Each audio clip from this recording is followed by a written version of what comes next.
Welcome to the Retirement in Mexico podcast, your guide to a life of sun, sand, and possibility.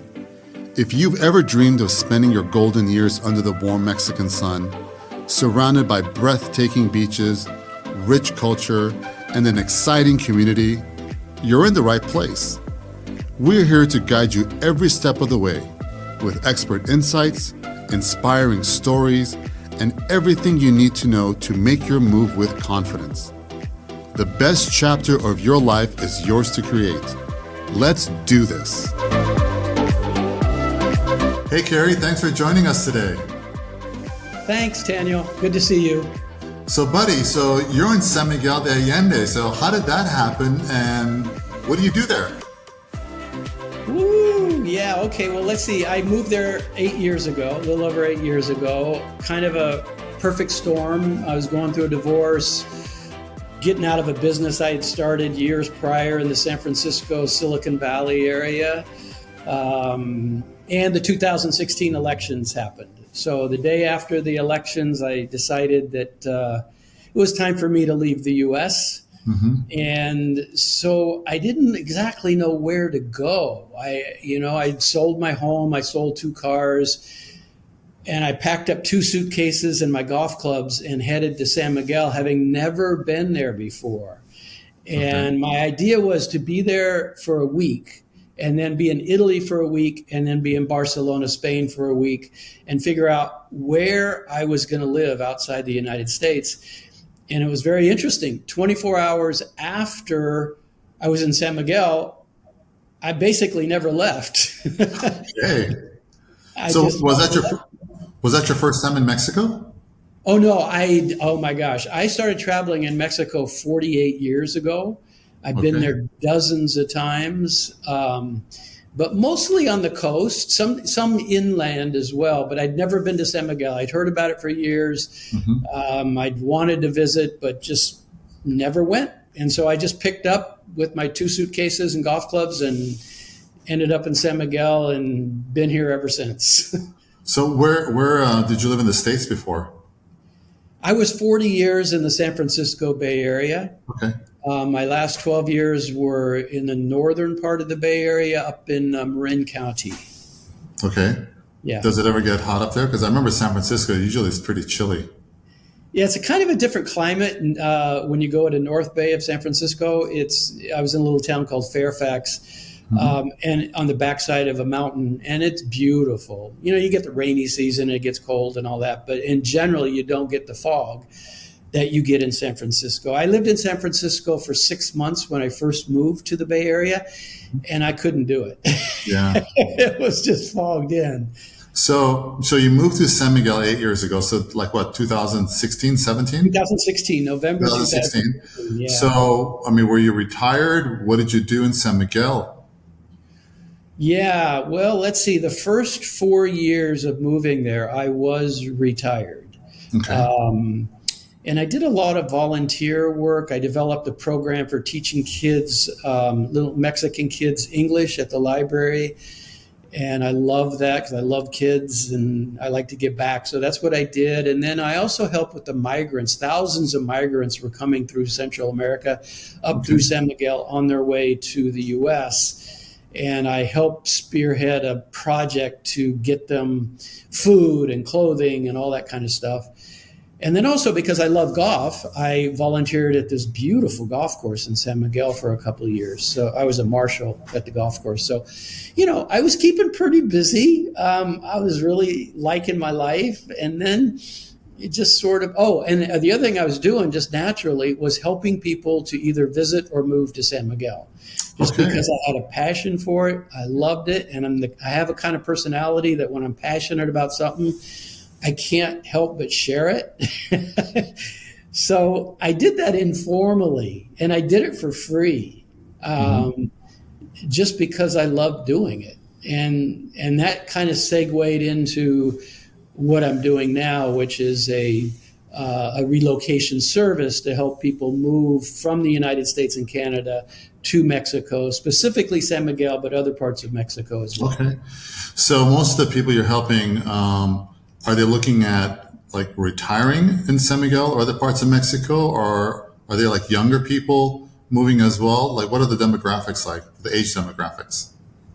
Yeah, it's all over the map.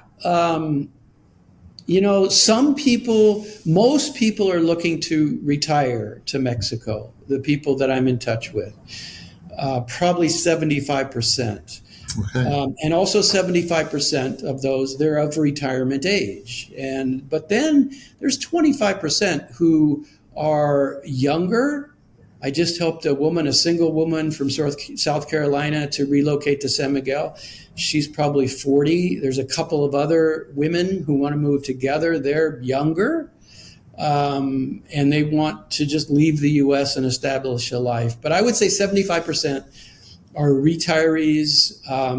They're just motivated and ready to move to Mexico.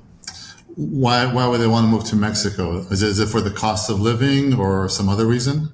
Yeah, I would say the top of the list is cost of living, but way up there now since November is politics in the U.S. That's a big one. And would you say that's also the case for the younger people moving? Yeah, Okay. definitely. There's a huge exodus, a big influx of people who are either very serious about moving to Mexico, and there's some who are semi-serious and are checking it out. They're just not quite sure they can do it and actually leave the U.S. So I get all types, and sometimes it's interesting. In the process of helping people to move to Mexico, they get cold feet. It's like, it's a big thing, emotionally and psychologically. Sure. And I think it hits people sooner or later. It hit me later. It hit me once I got to San Miguel. I'd been to Mexico dozens of times, but it was always on vacation. And so I always had a place to go home to. Well, what hit me when I got to San Miguel was, wow, I don't have a plan B. I don't have a backup plan. I sold everything I own. I'm in Mexico. And so that was a little bit of a rude awakening. And now when I'm talking to people, I'm telling them that up front about how to prepare emotionally and psychologically for leaving your home country. So what would you say like the top 3 things that people really need to consider if they truly want to make this transition? Because like you said, like during the 2016 election, some people got very reactive to the results of the election. So they contacted me. Most of them emailed me saying, I'm leaving, I don't want to be here anymore. From all those people, none of them wound up moving. I mean, they may have contacted someone else to move somewhere else. But I think they just kind of had this knee-jerk reaction, and then they didn't make them move. But now I'm seeing things a little differently. It's been 10 years since then almost. And now people are actually packing up for that reason. Of course, there are people that are retiring, looking for lower costs of living. Right. So you're getting, the whole gamut. But, so what would you say, like, if someone says, I'm thinking of moving to Mexico, and you really want them to think about it, what would you say are like the top 3 things they need to answer and be really like sure of prior to making this jump? Well, my first question is, how many times have you been in Mexico? And where have you been in Mexico? What do you know about Mexico? It's an entirely different culture, so it's a little bit of an education process for me. And I want to see where they are along that educational guideline, or that line of, what do you know? Do you know any Spanish? Do you know about the culture of Mexico? Are you used to it? I've had people contact me who have never been to Mexico. And never been to San Miguel. And I've had clients the same thing. They've watched a few YouTube videos, they've seen, some TV shows, and they're like, I'm moving, without having stepped foot in Puerto Vallarta or anywhere else in Mexico. They just know, based on what they've seen on TV and on YouTube, like, this is good enough for me. I've got enough information. I'm out of here. Do you find people like that as well? Oh, absolutely, I do. And I've learned my lesson, though. I'm a little more leery of that, because that could fall apart. It just, when they really start thinking about it and really getting serious, I mentioned cold feet. These are the people that get cold feet. And personally, I don't want to invest a lot of time and energy in someone who's going to back out anyhow. And so I kind of ferret that out a little bit and suss it out the best I can. Yeah. Like, how serious are you? What's your motivation? And again, what do you know about Mexico? Do you have some experience with it, enough to be used to it, enough to know what you're getting into? I mean, yeah, having the right information at your fingertips and speaking with reputable people, and people that have actually made the transition, like made the move down here. I think it's really important because, you're kind of like dreaming about this big move, a big change, right? But then when push comes to shove and you're gathering all this fact and you're like, sometimes it's like, holy smokes, I'm liking it. And I feel like this is something I'm going to do. Yeah. And then the butterflies just kind of, multiply and it gets more intense. And then I think comfort and fear settles in. Yeah. And they're like, oh my God, am I going to really do this? I don't know anybody there. So do you find that? Absolutely. I do. And I tell you, Tanya, one thing I need to be careful with is, I'm learning this more and more, is when I'm passionate about something, I tend to lay it out there. Yeah. And so for people who are just thinking about Mexico, just thinking about San Miguel maybe, but have never visited, I have to be careful not to go into salesman mode. Like, oh my God, my life is so great. And people that live in Mexico, they say the same thing. I have to deal with them on an individual basis and meet them where they are. Because I don't want to just get so enthusiastic and then they get enthusiastic and then they go, oh my God, what am I doing? Yeah. So I have to meet them where they are and kind of scale back my enthusiasm a little bit. Sure. And of course, sometimes Mexico is the answer for what they're looking for, but right. It might not be Puerto Vallarta. It might not be San Miguel. Because, I think some people are more laid back. Some people like more, a little bit of a city life. Yes. Some people don't want the city life. They won't really be kind of like a hermit. And then, of course, you've got the different climates, right? I mean, San Miguel, I don't think it gets hot and humid like Puerto Vallarta does in the summertime, does it? Well, no, it gets hot in May and June, which means 90s, but, it's up 6,300 feet and it's dry. It's dry. So that's really different than Puerto Vallarta being in the 90s. In the summertime, it's the second half of summer, it's 90, but sometimes with the humidity factor, it could hit triple digits. It took me like 2 or 3 years to get acclimated to the summers here, but now I don't think about it. But it's definitely not for everyone. And then sometimes people don't hang around here in the summertime. They do. Right. They wind up going to San Miguel, or they might go to the States or Canada and visit their family, or travel somewhere else in the world. They get off the coastlines. I know. And the other thing is, I know where you are, Taniel, and all along the coastlines, there's air conditioning. Air conditioning is not a thing in San Miguel. No? Well, so you don't really need it. May and June, it's in the 90s. It's dry, so it makes it better, but it gets a little toasty. And so I rent my house out a couple times a year, generally every winter for 3 months. Mm-hmm. So, and I go to the coastline. I used to go around Puerto Vallarta, and now I go down to where I am now in Huatulco in the state of Oaxaca every year for 3 months. And it's great. And I think that for when people come in, I rent out in May and June a little bit to go back to the States and visit friends and family. And I always tell people, look, it's going to be a little toasty and there's not really air conditioning. So be prepared for that. On the other hand, I tell people too, if they've never been to Mexico and they're looking at different locations to move to, I say go when they have the weather that's going to be most unpleasant for you to see if you can do it. Yeah. Because if you're looking to move permanently to a place in Mexico, I've kind of managed my life. I get out of San Miguel when it's a little bit colder in the wintertime, but a lot of people can't do that. So they're going to be there 12 months out of the year, pretty close. So really, land there, think about it, be in that weather. And if it's okay for you, then maybe that's your place. Yeah. It's funny you should say that. I've had some clients over the years. I've been selling real estate in Vallarta now for more than 18 years. And I've had a handful of clients exactly that. They had never been here before, so they decided to come here the second half of summer, which is historically the hottest, most humid, and we have tropical downpours. So they got the worst out of the way, in essence. And some couldn't handle it. They're like, I don't care if this is just a couple of months out of the year. I can't deal with Can't this. do it. Even though they could always, you could always leave and go somewhere else and go on vacation or go visit Yeah, family yeah, and no, friends. I hear But that. I it's get too that. intense Yeah. for some people, right?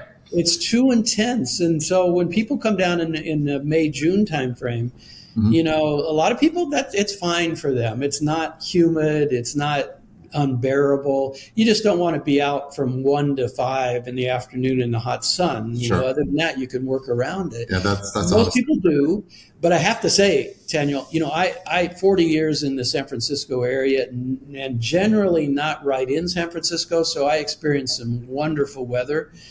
And coming from the Midwestern part of the United States, that was heaven for me. San Miguel has the best weather I have ever lived in, year-round weather. They call it primavera eterna, eternal spring. Spring, yeah, And like Cuernavaca.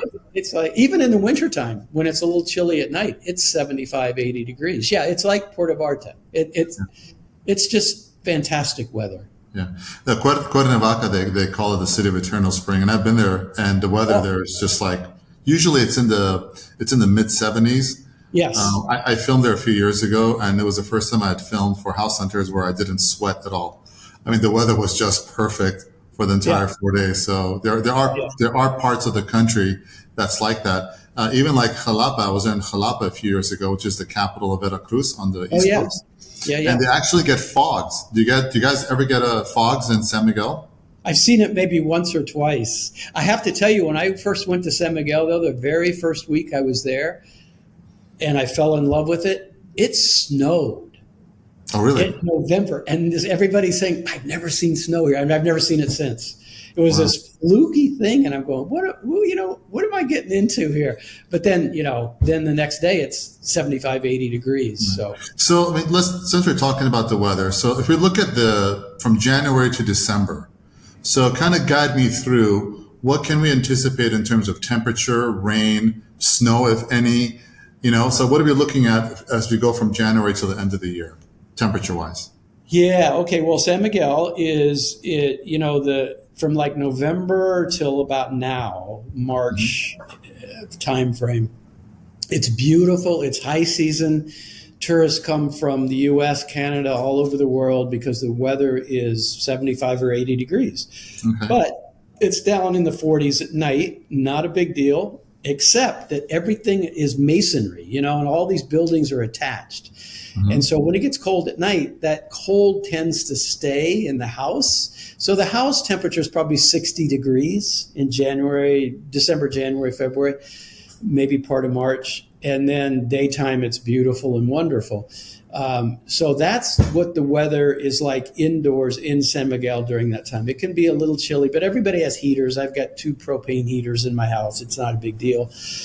And then March, it starts to get beautiful. 55 at night, probably 80, 85 during the day. April, the same, heating up. May, June, as I mentioned, that's going to be the apex of when it's going to be pretty warm. Nights are, I don't know, 65, something like that, 60, 65. That's nice. And then, yeah, it's really nice. And then like 90 during the day. And then the rain hits. And as soon as the rain hits, it used to be 1st of June. Now it's more like June 15th. It's just gorgeous. We get these downpours, torrential downpours. I know Puerto Vallarta is the same. Oh, yeah. And it's like, but they're not until late afternoon or evening, and it's a warm rain. It's not like being in the U.S. where the rain, it's cold and you got to be indoors and all that. It's a warm rain. And it lasts an hour or two, and then it's gone. By the next day, everything's dry. You can go out and golf the next morning. You never know it rained.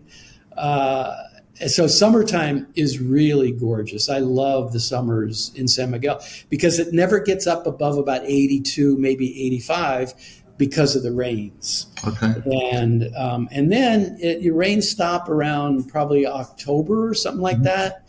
It's like that in Vallarta also. Is that the same? Yeah. Usually around October, the rain starts to taper off, and then we start the dry season.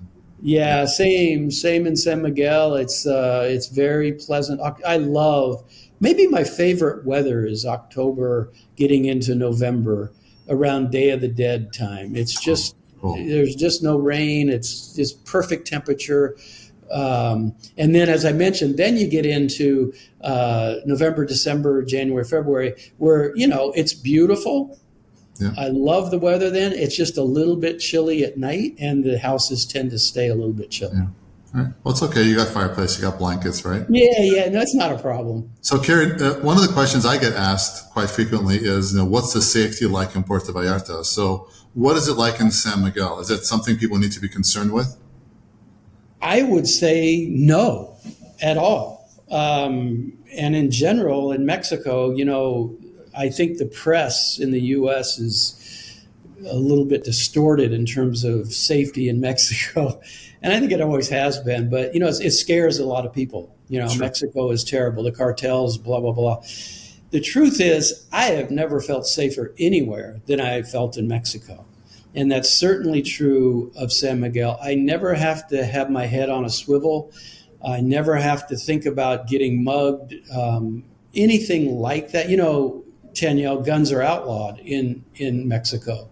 People don't have guns. The cartels have guns, but they tend to shoot at each other, and they don't mess with tourists or foreigners. There's nothing in it for them to do that. So any violence that happens is sort of off the screen. You don't really know it, or you read about it. But do you see like cartel fighting? I mean, is there a cartel culture? In San Miguel? No, I never see. The only thing I saw when I first moved, like 8 years ago, there was a turf war amongst the, maybe 7 years ago, amongst the cartels. And it was all based on the new president of Mexico, Obrador, coming in.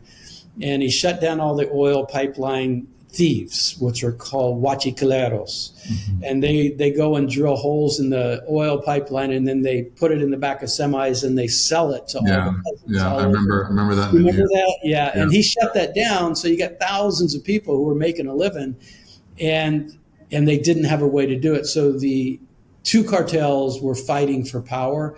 And in San Miguel itself, there was some cartel on cartel violence. And I never saw it. I never experienced it. I had some friends that saw it, and it lasted for about a year. That turf war ended, and you just don't hear or see it. The only thing is, in San Miguel, and this is probably true anywhere in Mexico, if you're messing with drugs, whether using drugs, taking drugs, selling drugs, or you're walking around drunk late at night in a bad neighborhood, you're asking for trouble. I don't care. Well, I'm from Los Angeles, and it's like that. I mean, you go to Hollywood, you go to Las Vegas, or anywhere else. If you're like you said, if you're participating and buying it and partying and doing that, then you're asking for problems, right?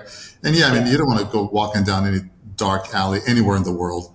Anywhere in the world. That's right. Yeah, sure. You just have to use common sense. So another question, you talked about, like you've been there for such a long time, and people always ask me, like, what's the cost of living? And I know it really depends on how you live, right? Your lifestyle. You like to go fine dining.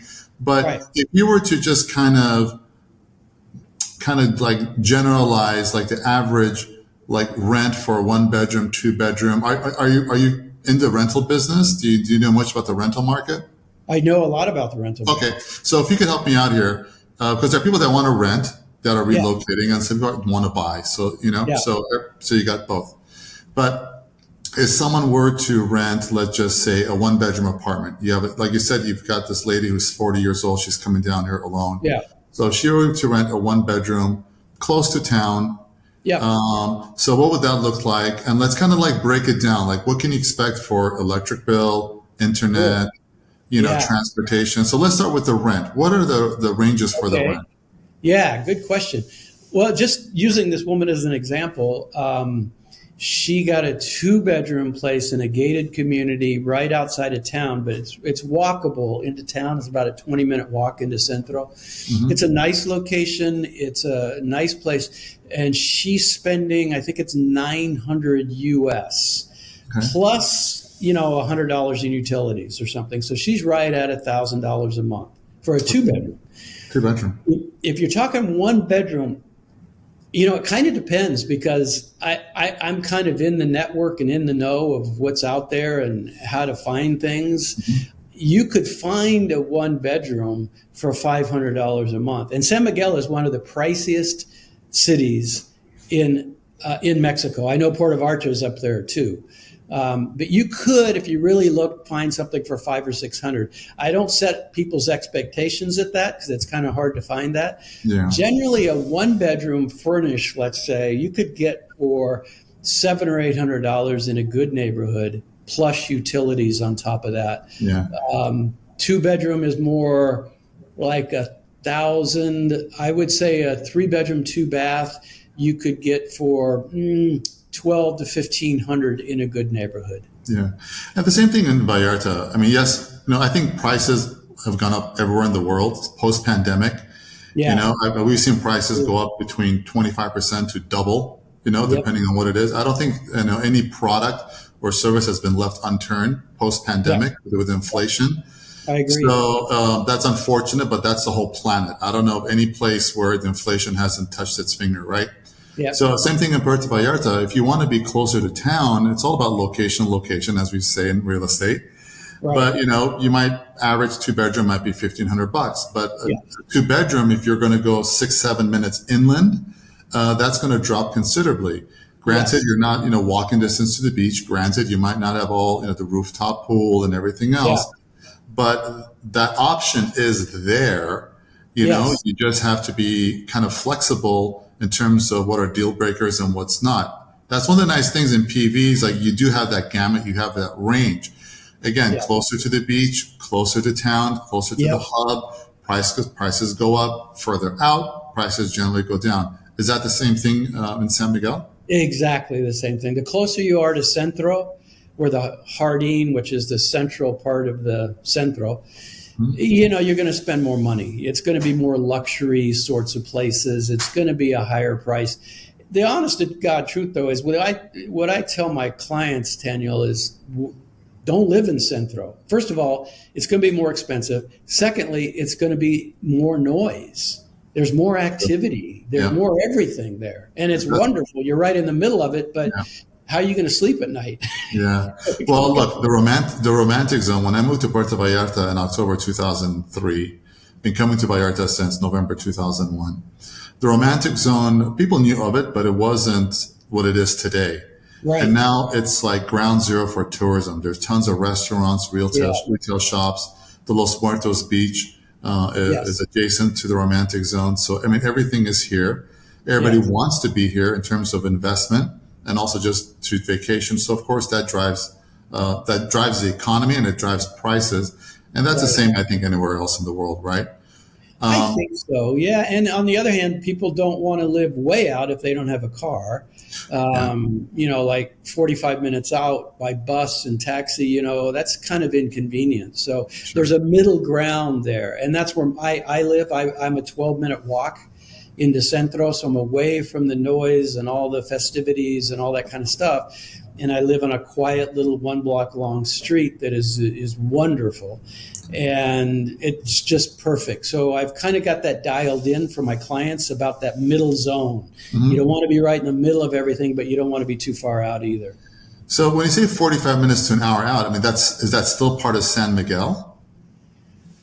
Well, so there's some neighborhoods, gated communities that when I say 45 minutes, I'm talking walking 45 minutes. Well, that's I'm not walking 45 minutes. Yeah, no. I don't care where in the world I'm living. I am not walking 45 minutes to an hour into town. You guys have Ubers there? We have Ubers in PV. Do you have Uber? Oh yeah. They got. All right. I'm taking an Uber. I'm taking a cab or a bus. Hey, and how is the public transportation? How are the buses there?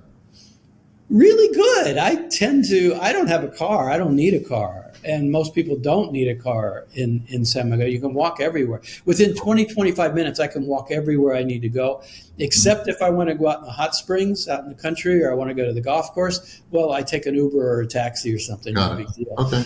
But, the buses, it's funny. The expats aren't – whenever I get on a bus, I'm the only gringo.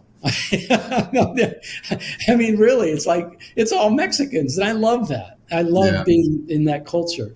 Well, But in Vallarta, even, I mean, a lot of the people taking the bus, they're going to work. They're going to work and they're coming back right, home from work, right? So that's, what do you call it? The not the working class, but the people that are working, they're not retired, right? So the yeah, buses are yeah, slammed in the morning. Just same thing in yeah, LA. The buses are full in the morning. Everyone's going to work, right, and yeah, people coming back. But so, and for me, when I moved to Vallarta, I didn't have a car for the first 2.5 years. But once I went to real estate, I needed a car. right, So right. what you're saying is that you really don't need a car when you're living in San Miguel, correct? You do not need a car. I have friends that have cars, and it's really because there's so many cool things outside of San Miguel, out in the Hmm. country that just are amazing, and I love going out there. And so whenever they invite me, I go. And like once a month, I head out to the country for some excursion, which is very nice, and I get to hang with my friends. Some of them have cars, and that's great. But other than that, I don't have a car. Most expats I know in San Miguel, I would say 90% of them do not have a car. Yeah, same here. Yeah. But it's nice to have one if you're going to be a full time because I know you get to explore at your own leisure and not have Oh to wait yeah. for a cab or a bus. So I have a question for you. Most of the people that are moving to San Miguel, foreigners, you tell me they're retiring there, and same thing for Vallarta for the most part. And healthcare is really important, right? I think Yeah. regardless of what age you are, healthcare is really important, but more so, when you get older. So what is the healthcare like in San Miguel and the surrounding areas? That's question number one. Yep. Do they have like a bilingual staff? What kind of insurance? What's the cost like? So Yeah. what's your opinion on that? Yeah. Well, let me give you kind of an executive summary because when I talk to clients about it, I go into detail, and I don't want to do that now because we don't have time. But I will say they have two excellent hospitals, private hospitals, and one in particular has a great bilingual staff. That's the hospital that I have my insurance through and all that. So, healthcare is a tricky thing depending on your age, because obviously the older you get, the more you're going to spend, and the more difficult it can become if you don't have a lot of resources. So there's ways around that, as you know, Daniel. I'm sure there's IMSS Sure. hospital. It's like $1,000 a year. There's also the general hospital. That's like the Social Security Exactly. hospitals here, right? Right. And then there's the general hospital where Mhm. once you have residency in Mexico, you qualify to go to the general hospital. I don't recommend it. The general hospital in San Miguel is not great. The IMSS hospital in San Miguel is not great. I don't know about Puerto Vallarta. So I Well, tell people, I've been to one of them, and I mean, same thing for LA. You go to a county hospital, depending on where in LA, it's right, not the best. right. Sometimes it's a little scary. Yeah. But the private hospital here, which there are a lot of, and there are a lot of, we have a lot of clinics here as well. Do you guys have a lot of clinics in San Miguel? Yes. Yeah. And they're So, great. and Really they're great. great. And, at least in Vallarta, I have yet to walk into a clinic or a hospital where you don't have a bilingual staff, at least, a Right. few people. A lot of the doctors here do speak English. Do Yeah. you find the same in San Miguel? Yeah, I'd say 50-50. The ones I recommend to my clients all speak English because Okay. my clients generally don't. Hmm. And it would be really hard to navigate for them to navigate that. I speak pretty good Spanish, so I can do it, but I generally just recommend the really good doctors that do speak English, and there's quite a few of them. If you have clients moving, like expats that are moving to San Miguel and they don't speak any Spanish whatsoever, can they still get around and communicate? Are there enough English speaking people so they don't feel like a complete foreigner and then eventually pick up on some words and hopefully learn the language a little bit? Yeah. Well, okay, so I'm a bit of a stickler on that. I made a decision when I moved to Mexico. I'm going to speak Spanish because I want to be part of Mexico and I want to understand the culture. And you can't understand the culture unless you understand the language.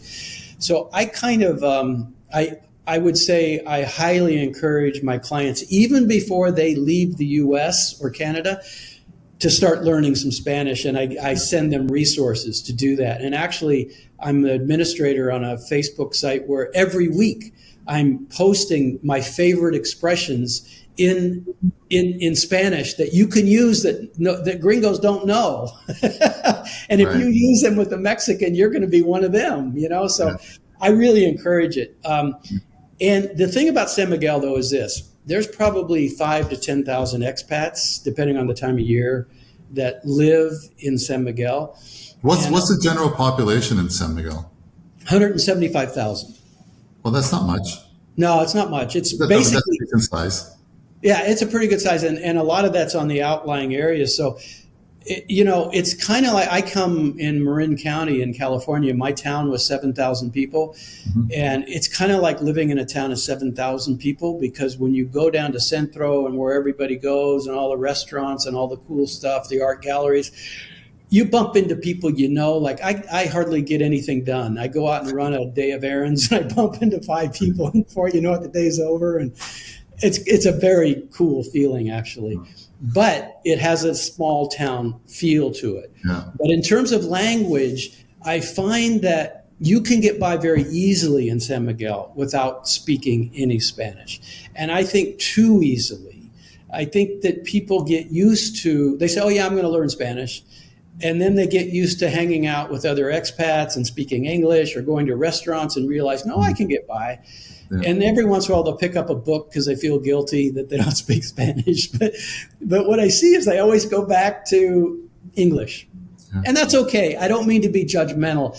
I just really feel like they'll get so much more out of living in Mexico if they know at least some Spanish. At least try, and people will appreciate that. Oh, so Mexicans really appreciate it. So, Carrie, what would you say are the top reasons why Americans and Canadians fall in love with San Miguel and want to live there? And besides the weather, you told me the weather's wonderful. So what would you say are other, like, your top 5 reasons, or top 3 or 7 reasons why someone might want to move to San Miguel? Yeah, well, the Mexican people are kind and considerate and patient and understanding and dignified, and that's one of the reasons I moved to Mexico. And it's one of the reasons why 48 years ago, when I first set foot in Mexico, which was Puerto Vallarta, I fell in love with the people. And I think there's something about, wow, these people don't have a lot of stress. They got a lot of time. They are loving and kind. They like to laugh and smile, and they're gracious. So I think people is one. The natural beauty, like Puerto Vallarta, it's beautiful. Puerto Vallarta's a beautiful place. Yeah. All the coastlines are very beautiful. When you get into the inside of Mexico to San Miguel, it's stunningly beautiful, I think. I mean, it's a 500-year-old colonial city with cobblestones, and all the different buildings are different colors, and the churches are hundreds of years old, and they're beautiful. And it's just very captivating. I think the natural beauty of Mexico. I'm in the high desert even, and I'm not even a desert guy. But I prefer jungle and trees and all that. But it's really beautiful. So I think that's another reason, the natural beauty. Natural beauty. So cost of living? Cost of living's way up there, of course. I think, Daniel, I don't know what your experience has been, but I tell people you're generally going to live on probably a third of what you lived on in the United States, depending. Like San Miguel is a bit more expensive. Puerto Vallarta is a bit more expensive. But I come from one of the most expensive places in the U.S., the San Francisco Bay Area. I think also, look, there are a lot of cities, I think in the States as well, in Canada and Mexico, that's not developed. And it could be definitely a lot cheaper, but then you might not have the services, the hospitals, the grocery stores, the restaurants, the infrastructure. Right. So sometimes people say, oh, it's gotten a little pricey. Yes, but you also have to consider what kind of lifestyle do you have around you, and what kind of infrastructure do you have? What's the security like, and everything else that you need to live a comfortable life? I mean, there are some little villages you can go to, but then that's not someplace you want to live, So it's kind of like that give and take. And if you're living on like a fixed income, definitely I would say, like go to San Miguel, go to Cabo, go to like Lake Chapala, go to Mexico City. But if you want to live on the coastline, there are a lot of beautiful regions. Some of them are resort-like, some of them are undeveloped. And you just kind of go and explore and then make a decision. And for some people, watching those YouTube videos, or watching like we film House Hunters, and they feel like they've seen everything, that they just pull the trigger and they go.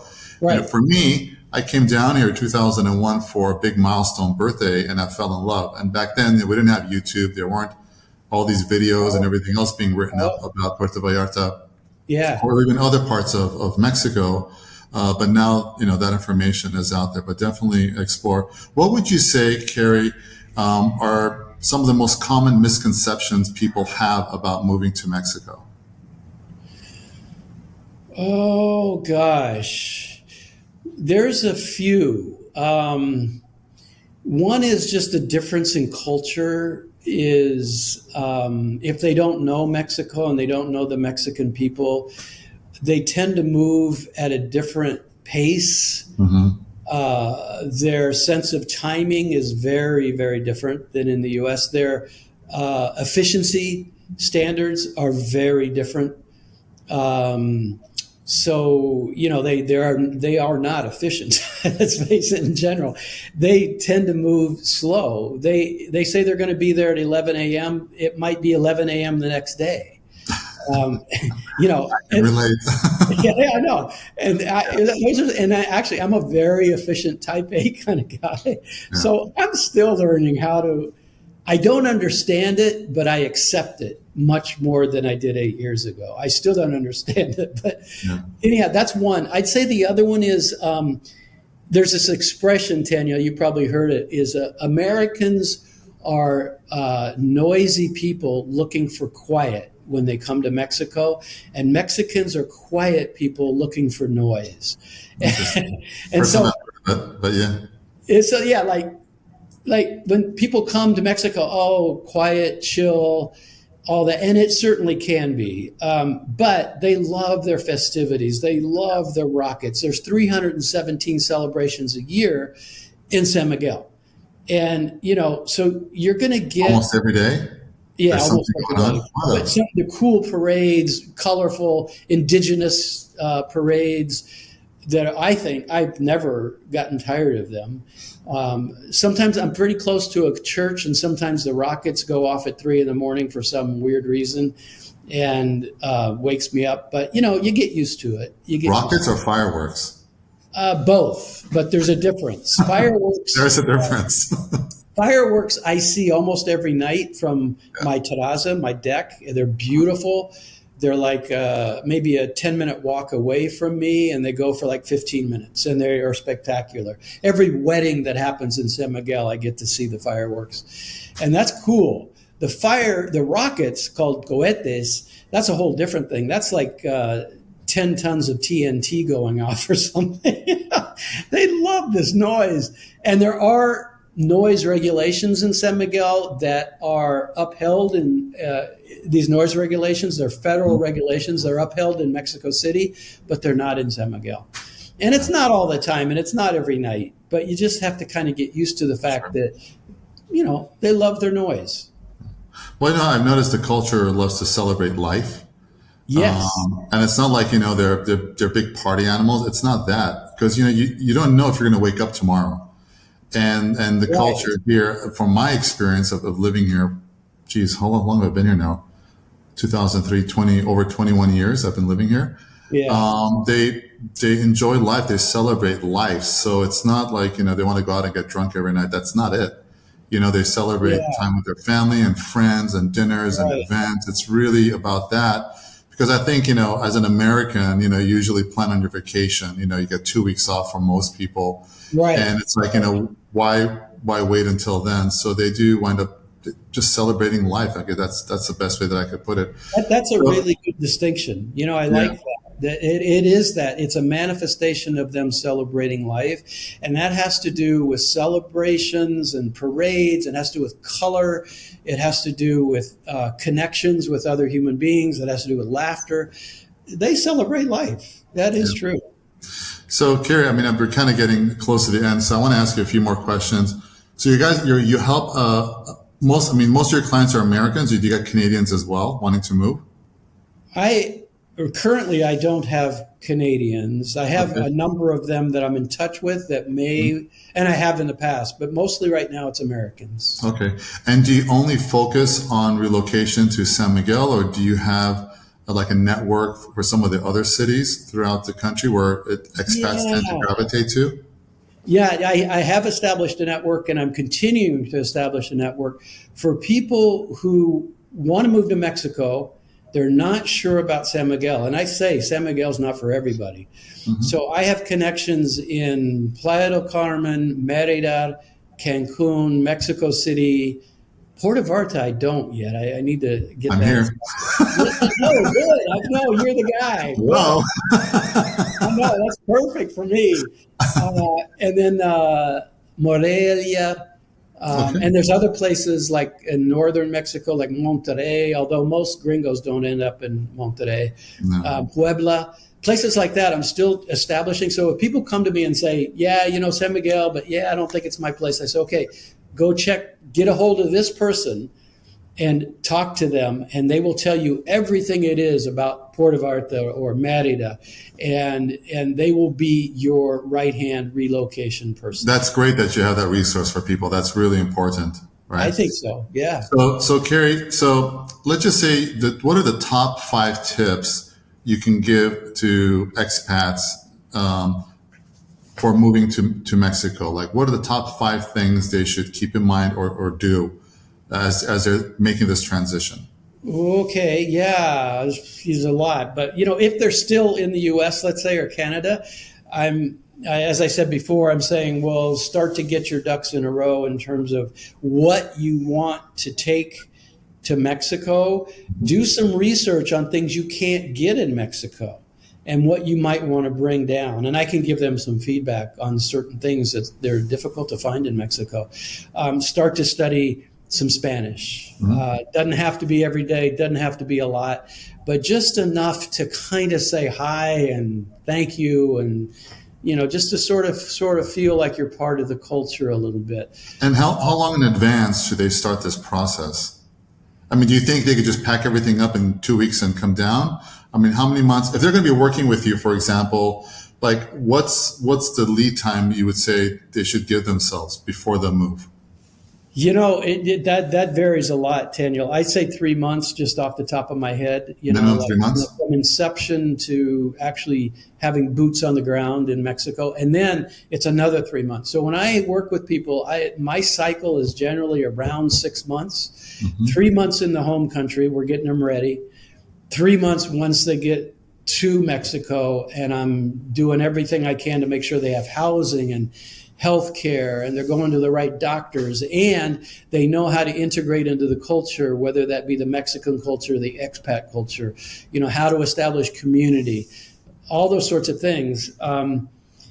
But getting back to your question, one of the tips is housing is a big thing. Housing's a big thing.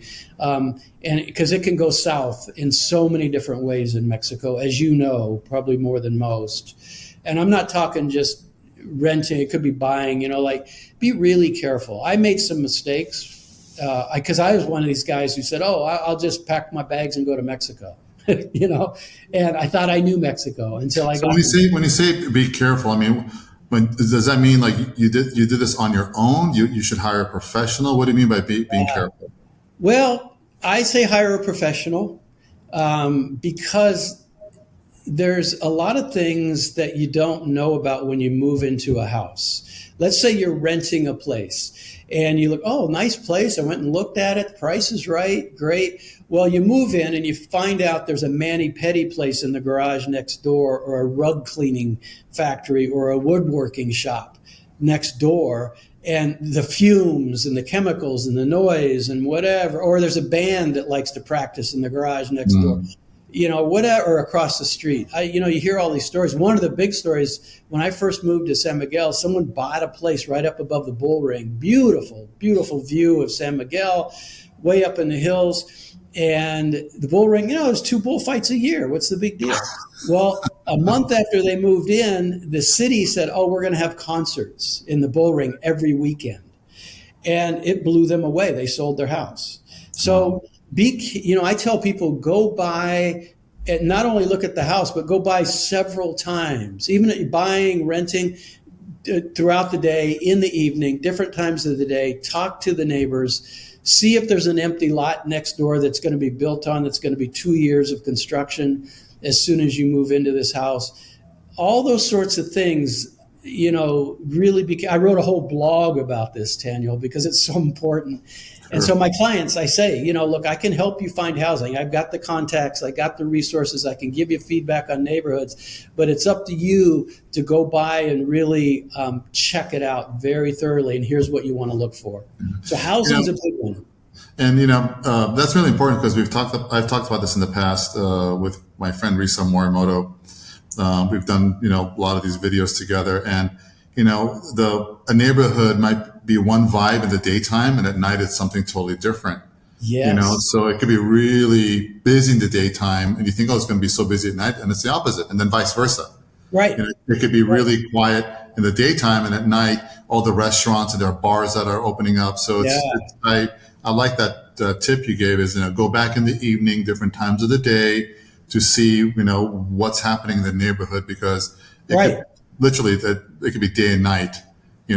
It is so true, and that's a big one. And then there's the whole thing with roof dogs, in San Miguel and all over Mexico.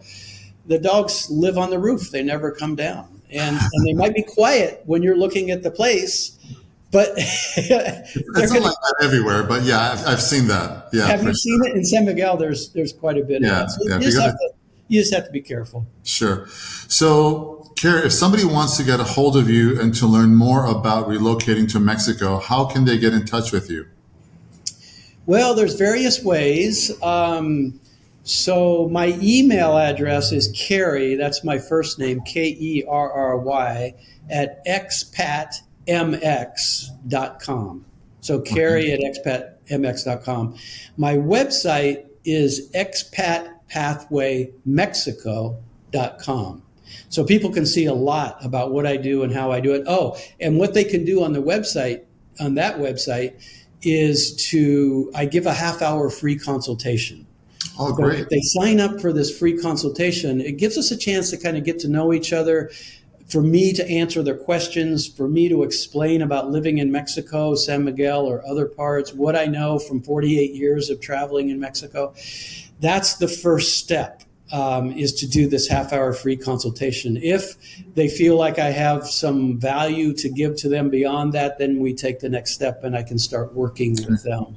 And so you do this, they're actually contacting you directly, not someone else. They're contacting me directly. So that's how I work. I'm just one-on-one. So, that's tough. So how many clients can you handle at one given? So you can't possibly help 100 people at the same time. So usually, how many people do you work with at one particular time? And then do people have to be like on a waiting list? Yeah, that has happened. It's a 5 max, 5 people max. There's people who do volume relocation businesses in Mexico. You probably know some of them. That's not me, and I don't ever want to be that.